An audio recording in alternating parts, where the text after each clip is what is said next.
So last year we talked about Wexford, kind of their evolution of the sweeper system and Kevin Foley going back, and we saw some new things last year maybe that we hadn't seen before. Sean Murphy coming up and setting up goal chances and things like that. It's fair to say we saw a few new things against Clare, even in defeat. Yeah, definitely the way they were trying to work out the puck outs, but that was a bit of a needs must. Mark Fanning had to go short, barely outside his 45 at times.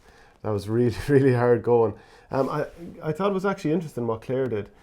They put Conor Cleary fullback on Conor MacDonald. Now, nobody could foresee what the weather would be like a couple of days beforehand, but they put big on big back there. Because they know Conor MacDonald, like, he's got a bit of pace, he's definitely not slow, but he's probably not going to turn and go at you like Colin Fennelly the whole time. Definitely not. So when you know that there's going to be high ball coming in, I thought that was pretty smart.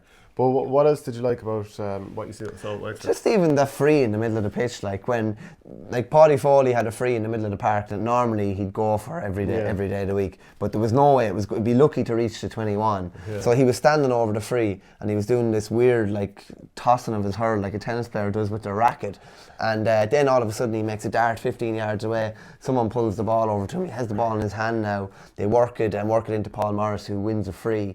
They hold possession and probably kill another minute against the breeze and get a score. So I just thought it was smart, because you're coaching players and you're coaching them to try and adapt to certain situations, and I thought that was a clever way. They got their score and they killed a bit of time on the clock as well. It was just something different. As well as that, there was an instance where I thought this was interesting as well. So the half-backs and even two of the cornerbacks had pushed out for one of Fanning's puck-outs when they were playing with the breeze, and the forward had kind of gone with them, but Lee Morg McGovern went back from midfield to the 21, and the midfielder's not going to go at him the whole way, if you know what I mean. So McGovern ended up getting the puck out. They worked it. He ended up with the ball again on 65 in the same move and put the ball over the bar. So you're giving a guy who's comfortable on the ball and who can do damage to you, bringing him back together. Well, I just like, what would a lot of people say?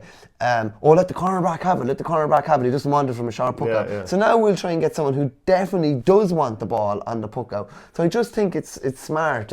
For him though, like, you know the way if you're, let's say he's either a half forward or a midfielder, I suppose most defensively you'd consider him in terms of positioning. Does a guy who normally plays further up the field, do they necessarily want the ball back in their own half, inside their own 45, 65?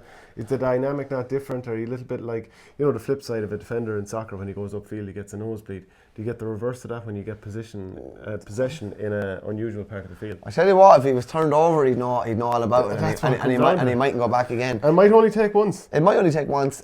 He was generally free when he was taking up the ball. There wasn't that much pressure on it, and once he has the ball in his hand, he's grand. He'd be able to break the tackle.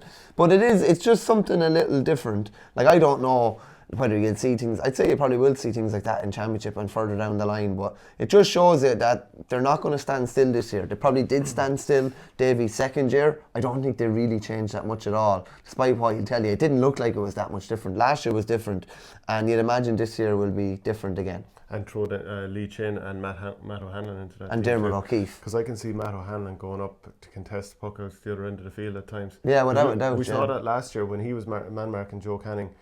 Canning would drop back into his own half of the field, and a couple of times he caught high balls. So they try to be a total hurling team. Yeah, they do. And the fact, I've kind of said it before, the fact that they're missing their three marquee men, Joe O'Connor comes in cornerback, gets game time. Aidan Rochford comes in corner forward and gets game time. If these boys are even able to contribute 5 minutes in a big championship game, it's all worth it, their exposure that they're getting now. So Wexford will probably be a slow burner and will get better as the league goes on, and as the weather improves too. And the weather improves, yeah. Like, you have to, that's a big one as well.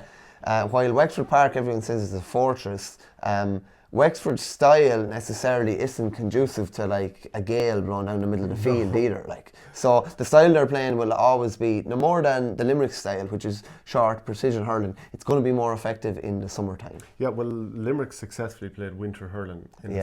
Summer hurling in the winter. That was a fair effort now.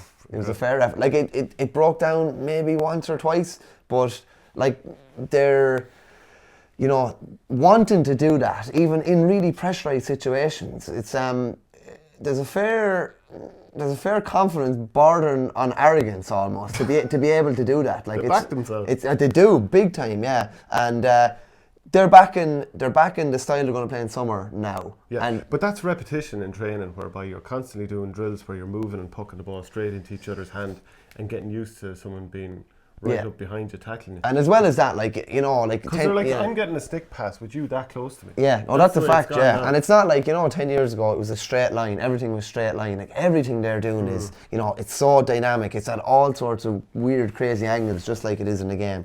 But it's just interesting to see, particularly Wexford, just doing something different, particularly at this stage of the year. And actually, what team do you think is in terms of hurling evolution and tactics, is there any team you particularly like? And tell us what they're doing. And of course, it can be Kilkenny because they don't do any tactics.